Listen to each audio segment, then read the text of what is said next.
What's up guys, we got Zach back in the chair today, and this one's gonna be fun because we're gonna change it up. Last time we did a brush back, this time we're gonna play it with something more forward, okay? So if we look at Zach's hair, it's obviously overgrown, and the goal right now is to actually have a shorter fringe while still maintaining some length, but he wants something more classy and clean. So we're not gonna keep the external lengths too long. This is gonna be a tighter, almost like a textured fringe with a bit of a mullet, but this is what you're gonna see a lot more in the runways. This is why if you look at 2025 runways, all the models, this is literally the haircut that they're all most likely getting. And the reason why this works really well for Zach is if we look at the face structure, if we look at the cheekbones, he has a really strong jawline. These are all features that are really gonna come out once we take this quite short. And this is why I don't think this haircut actually needs to be quite long. It actually has to go a lot shorter so the features of the face really come out. So you're gonna see how this process is gonna start. I'm gonna section this off and I'm gonna explain exactly how I'm gonna start this process. Let's get to it.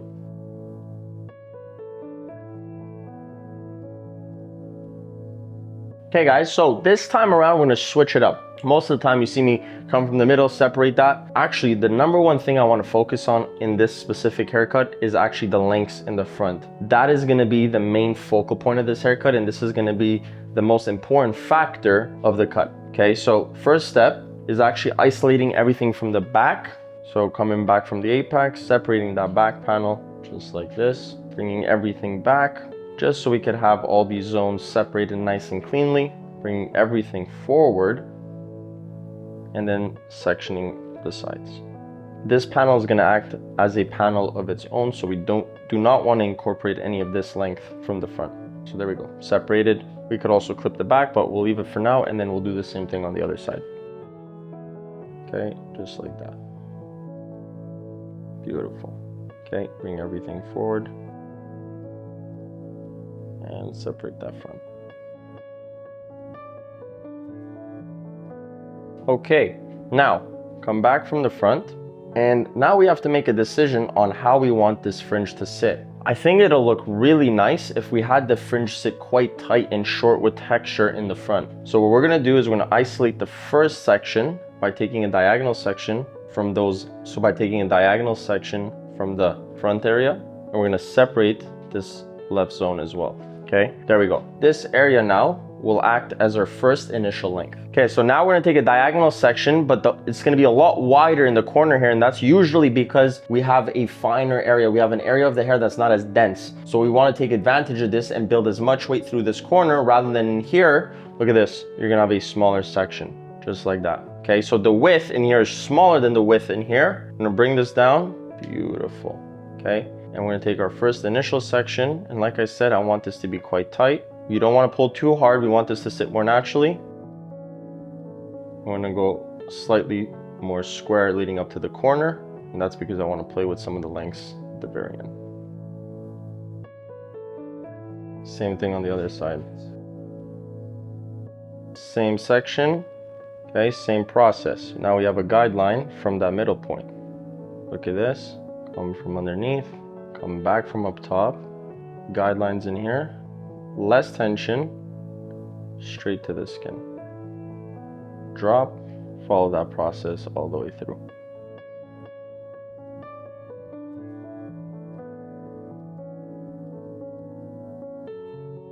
Okay, next section, another diagonal section from that top area, bring it down. And now guys, we're gonna work with a little bit more elevation, and this is gonna reduce some of that weight. Okay, guidelines in here.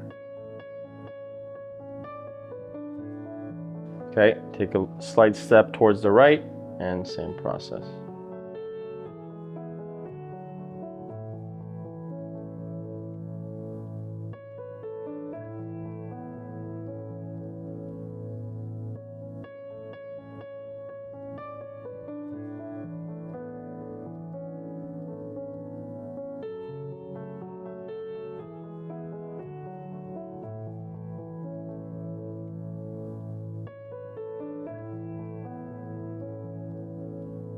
Last section, and you keep doing the same method until there's nothing left to cut, and then we'll go back into our layer from the top.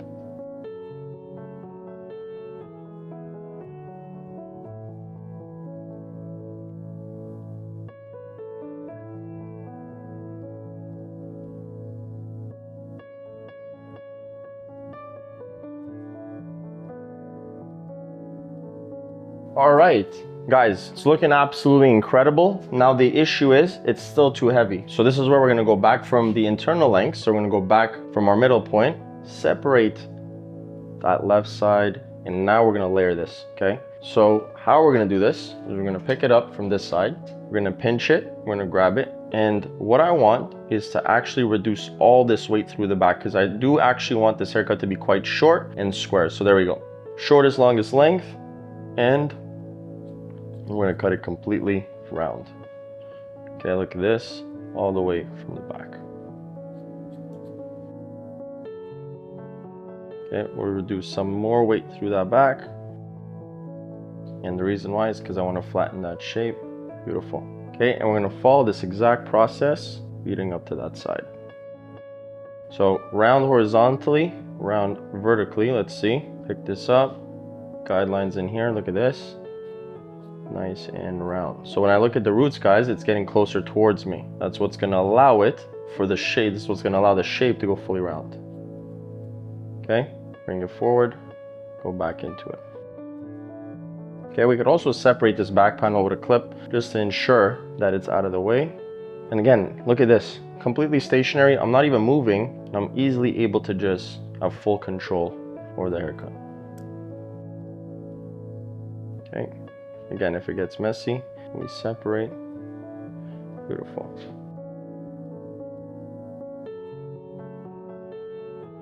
We move on towards the same side.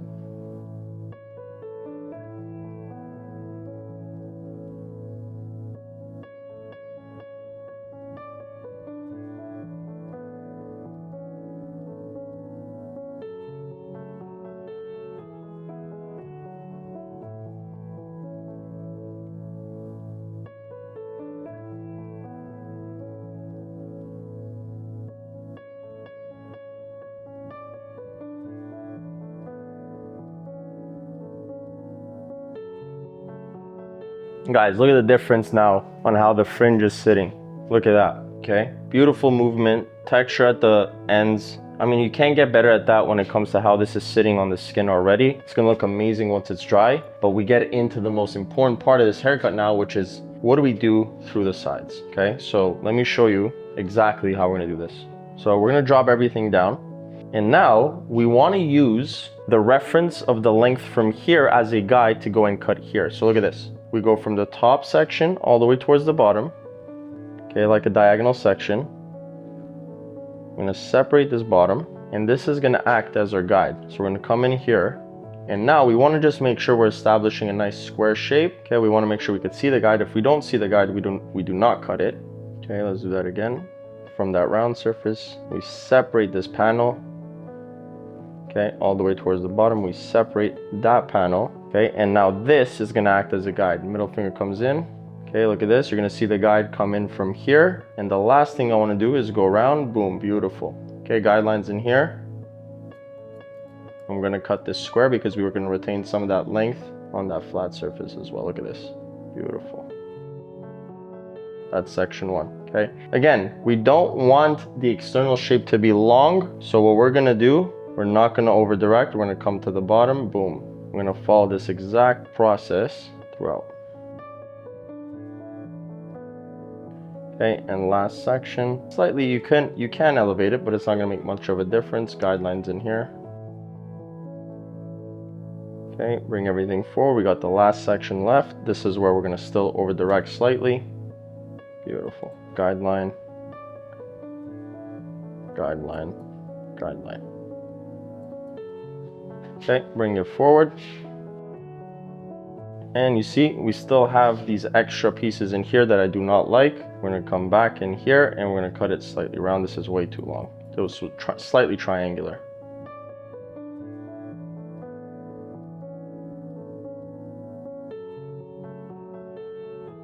Perfect, okay? So, like I said, if we feel like this is too long, I could always go back into it and then slightly graduate it, which, to be honest, as I'm noticing it right now, I think we could still take this slightly shorter. So now that I've done most of my graduation going forward, I could always cross-check this by going back and making sure that this is nice and short.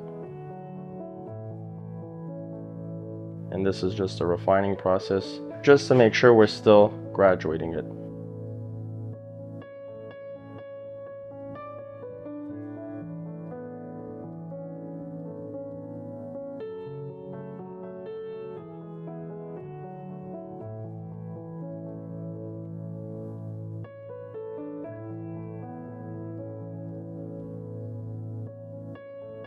Amazing.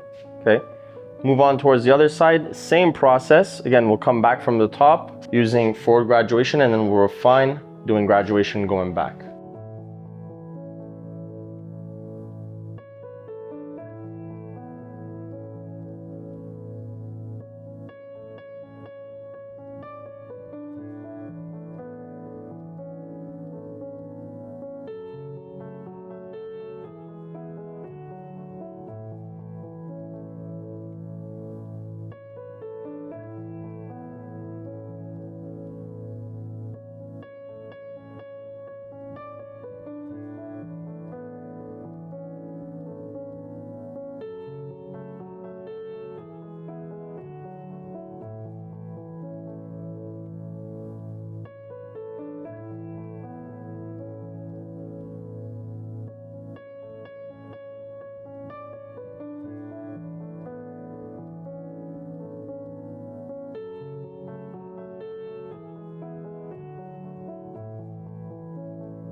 Okay guys, so now that the top is done, it's time to cut the back. And the way we're gonna do this is we're actually gonna go with the layer first. And the reason why is because I wanna control the lengths from the back more than the lengths on the side. This way we wanna keep some of those, preserve some of those lengths in the crown, preserve some of the lengths in the nape. And the best way to do this is by cutting it vertically rather than trying to do it through the sides with diagonal graduation. So I'm gonna separate that first panel, okay, as we typically would. We're gonna pick this up from the apex, and again, we can use a reference from here, which is quite short, and all I wanna do is just reduce some of that length in that crown, okay? But we still wanna go quite short leading up to the occipital, and this is where things are gonna slightly change. Okay, we're gonna work with a little bit more elevation. Okay, not much to cut, we'll go back into it. And here's the thing, we could always go back into it if I still feel like it's too long, but I'm pretty happy with those lengths in there.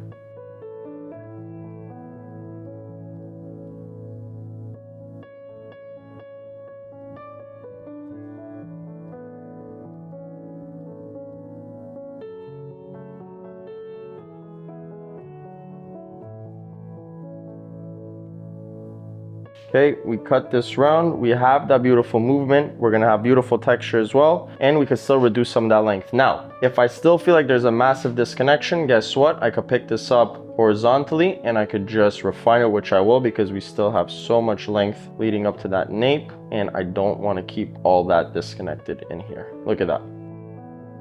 Okay, using elevation because we just don't want too much graduation because this is gonna be a textured haircut. And there we go. Still preserve the nape, still have a bit of that length through the crown, and look at that, this is already turning out to be amazing. Okay, let's move on towards the other side.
All right, guys, extremely happy with the end result here. This is the last 30% of the haircut. This is the refining part. We still got to clean up the nape. We still got to connect some of the left side to the back. But if you look at the shape, this looks amazing. You see that texture? And the main reason behind it, look at this, opened up his face, right? This is very much a 2025 catwalk, modern model haircut where you see at Louis Vuitton shows, Prada shows, you see the biggest models pretty much wear a similar haircut to this. This is the reason why I like to do these types of haircuts. It's because it really accentuates the face. Obviously, this depends on who you're giving it to, but in this specific scenario, it just is extremely suitable and it works really well for Zach. So let's refine it and we'll continue.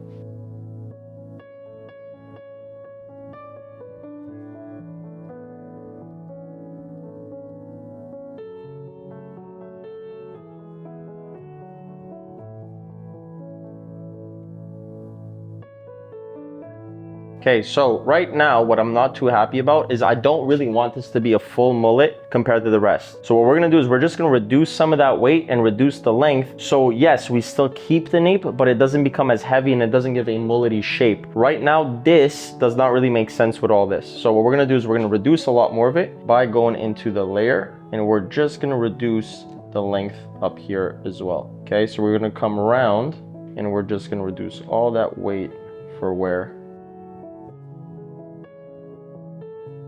So what I'm really thinking of as I do this, guys, is I'm looking for a similar shape to the front. And the way we're gonna do this is by really focusing on just making sure we're just layering a lot more. Okay, we want that wispiness at the end.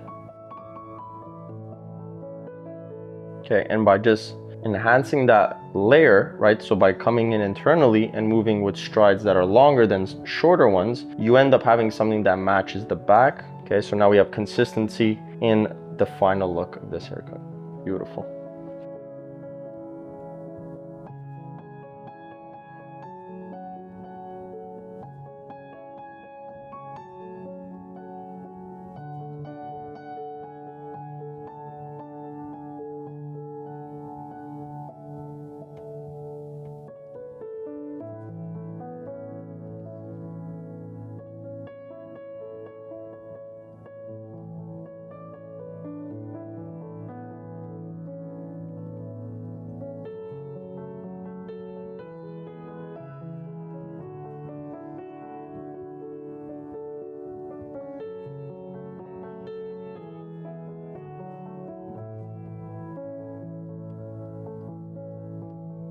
Okay guys, so this is my final look on Zach. I'm extremely happy with it, and as you guys noticed, it opened up the face, and I want to walk you guys through step by step on what I did because I didn't do too much talking. The main focal point of this haircut was the front, and if I got that length correct, which in my opinion I did, that was going to dictate the rest of the haircut. So then I used that and leveraged that to cut the back. I leveraged that to cut the side, so we went into the first length from the corner of the top. And then we actually didn't use any of those lengths from the side to the back. We went into a layer because I wanted to preserve some of the nape, and then still connected it through the sides in the corner. Reason why is because we wanted still more length in this back area, but we wanted something that was gonna be flush to the head through the sides. And what you have is this beautiful texture that works really well with his hair. And this is my final look on Zach, guys. Now we get into the refining part, but again, there's not much needed for me to do because this just looks beautiful naturally. Hope you guys enjoyed it, and I'll catch you guys on the next one.